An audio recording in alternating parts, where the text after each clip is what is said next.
Uma pesquisa realizada no fim do ano passado pela ABAC, a Associação Brasileira de Administradoras de Consórcios, revelou que o brasileiro está mais consciente na hora de adquirir bens ou serviços por meio de um consórcio. O mecanismo, que é uma forma de poupança planejada e com custos menores, tem sido utilizado para a realização de algum sonho de consumo, como um imóvel, carro ou até um equipamento eletrônico e por aí vai. Mas como todo contrato, é preciso, Adriana, ficar atento para não se arrepender depois. Vamos conversar novamente ao vivo com o repórter Edivaldo Dondossola. Edivaldo, o que as pessoas precisam estar atentas, né? Qual é a principal preocupação na hora de contratar um consórcio, hein, Edivaldo? Olha, Faraco, a principal recomendação é saber se aquela empresa que está sendo contratada é ou não autorizada pelo Banco Central do Brasil, que é o órgão que regulamenta esse tipo de operação aqui no nosso país. Para falar um pouco mais sobre o assunto, está aqui ao meu lado o Paulo Roberto Rossi, que é presidente executivo da ABAC, Associação Brasileira de Administradoras de Consórcio. Paulo, muito obrigado pela sua participação conosco aqui no Bom Dia. Além dessa recomendação, né, de saber se a empresa é ou não ligada, né, está ou não autorizada pelo Banco Central, quais as outras principais recomendações? Bom dia.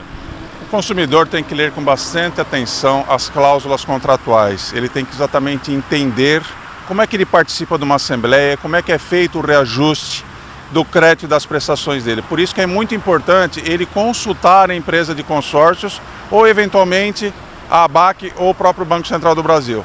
A outra recomendação é nunca acreditar em promessas verbais, né, de vendedores.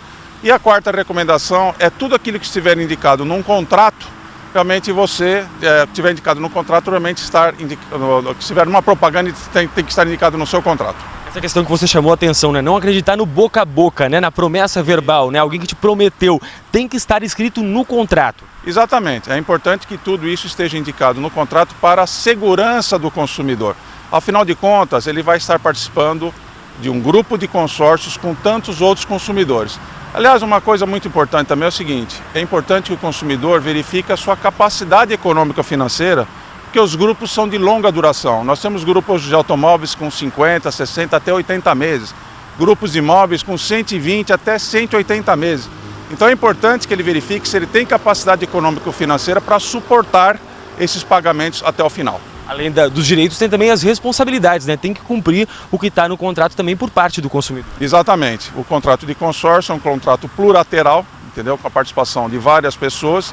Então é importante realmente que ele cumpra para que todos realmente recebam o seu crédito e satisfaçam o seu desejo de consumo. Rapidamente, para a gente finalizar, que órgãos ele pode procurar em caso de alguma dúvida?